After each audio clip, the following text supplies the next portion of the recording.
Okay, so today we're going to look at angles of elevation and depression.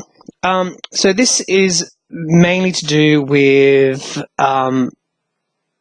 trigonometry, and it's basically applying our knowledge of trigonometry to solve problems. Okay, so our learning intention is basically to gain the knowledge of what are angles of elevation or depression, and basically getting the skill in applying this knowledge to find a missing length, and sometimes having the information can help us find a missing angle. So we'll be successful if we can correctly apply the knowledge of alternate angles of parallel lines and correctly apply trigonometric ratios to solve missing lengths. Okay, so an angle of elevation is, imagine that you have a position and you're looking up to a high position.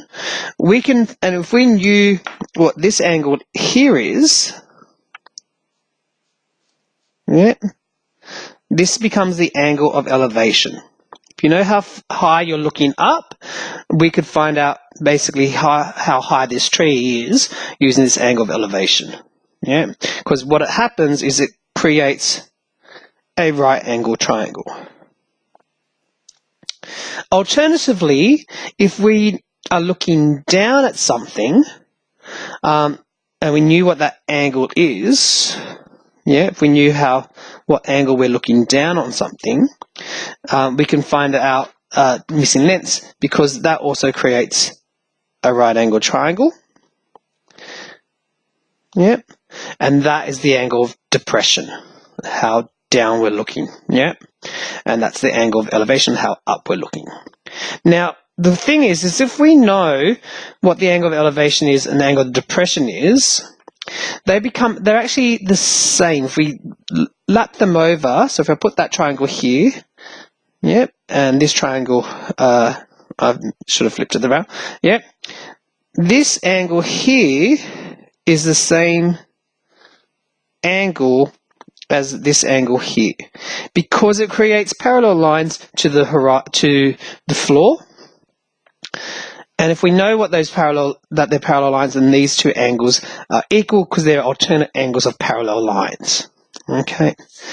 So let's do some examples. All right. Okay. So we have this question. The angle of elevation 1.3 meters away from the base of the tree to the top of the tree is 43 degrees and 25 minutes. So if I was to draw a quick sketch of these problems, it's always good to draw a diagram to represent what we're doing. So I have the ground here, I have the tree,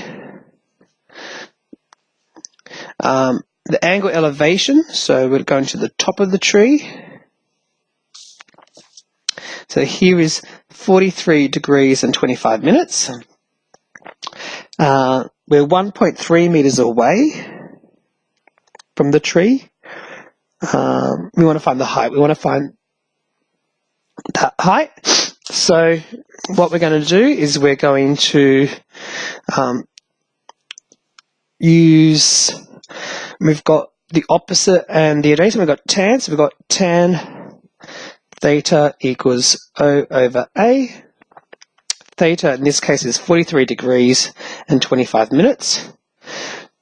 My opposite is H, my adjacent is 1.3. I multiply both sides by 1.3 to get rid of the fraction. And that leaves me with the height of the tree. So the height of the tree, if I plug that into my calculator, 1.3 tan 43 degrees and 25 minutes is 1.23 meters. And they want it to one decimal place, so 1.2.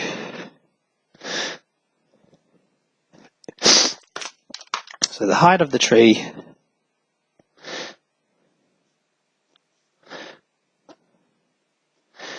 is 1.2 meters. Okay.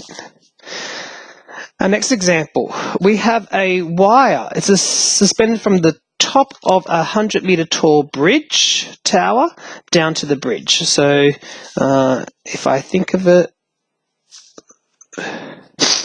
so I've got a wire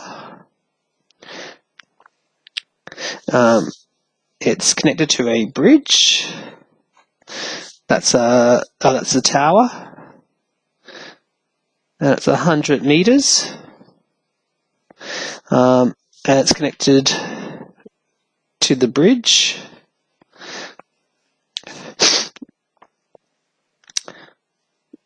The angle elevation, so the elevation here is 33 degrees and 3 minutes. Find the height. Oh, we already. Sorry. A wire suspended from the top of a 100-meter tall bridge tower down to the bridge. I think we want to find the length of the bridge. Yeah.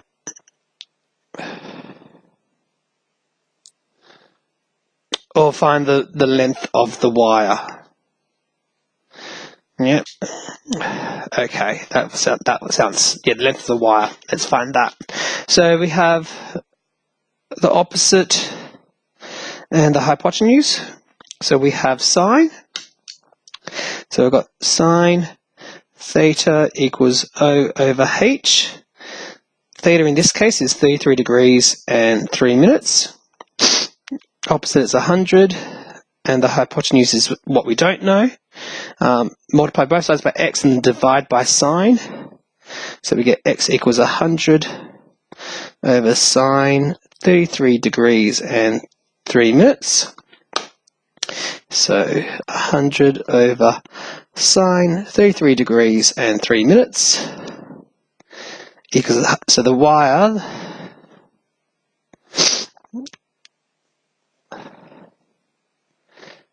is 183 meters to the nearest meter.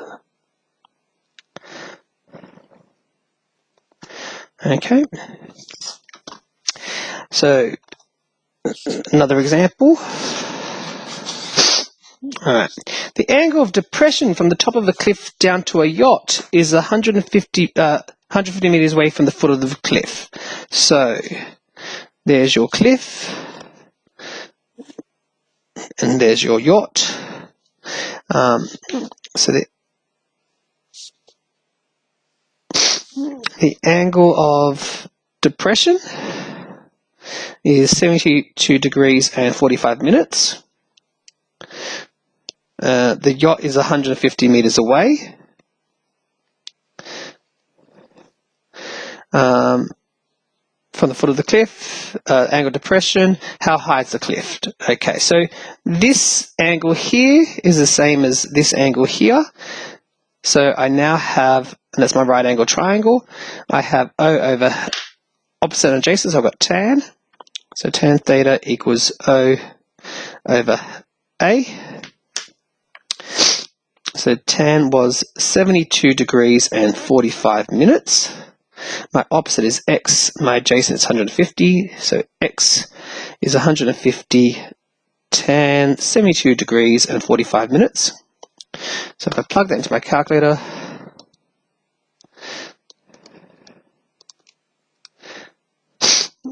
so the cliff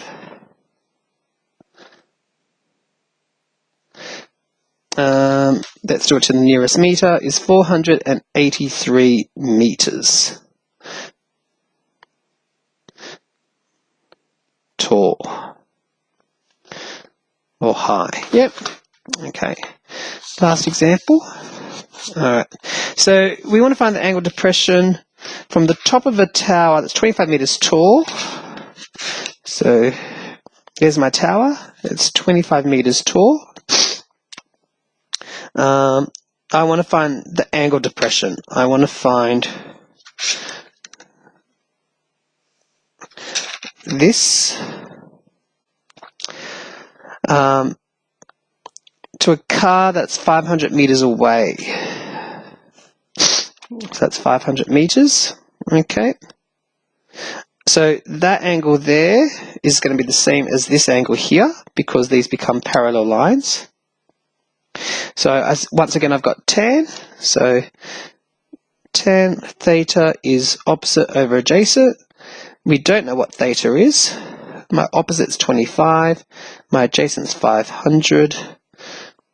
I now do inverse tan 25 over 500, and we want it to the nearest minute. Okay, so shift tan 25 over 500, and then degrees, minutes, seconds, so that's going to be 2 degrees. I'm going to round that up to 52 minutes. Okay, so whenever we're looking for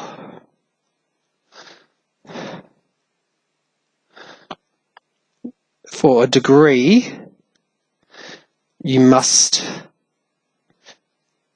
do inverse or press the shift sine, cos or tan, and then the degrees, minutes and seconds button. Okay, have to do that. Okay, thank you.